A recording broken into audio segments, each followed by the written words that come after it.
Hello குட்டீஸ், கதை கேட்கலாமா? இன்னைக்கான கதை மின்மினி பூச்சியின் ஒளி, the light of the firefly. ஒரு பெரிய மரத்துல ஒரு குட்டி மின்மினி பூச்சி இருந்துச்சு. அதோட ஃப்ரெண்ட்ஸ் எல்லாருமே நைட்ல ரொம்ப ரொம்ப பியூட்டிஃபுல்லா ஒளிர்றாங்க. ஒளிர்றதுனா லைட், அந்த ஃபயர்ஃப்ளை பின்னாடி லைட் வரும்ல, அதுதான். ஆனா இந்த குட்டி மின்மினி பூச்சிக்கு மட்டும் லைட் வரவே இல்லை. என்னால மட்டும் ஏன் ஒளிர முடியல அப்படின்னு சோகமா இருந்துச்சு.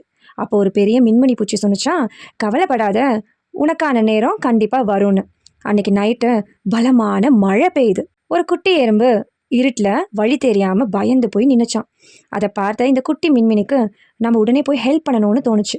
அந்த நேரத்துல அந்த குட்டி மின்மினியோட உடல்ல இருந்து மெதுவா ஒளிர ஆரம்பிச்சிச்சு. அது பறந்து எறும்புக்கு வழிகாட்டுச்சு.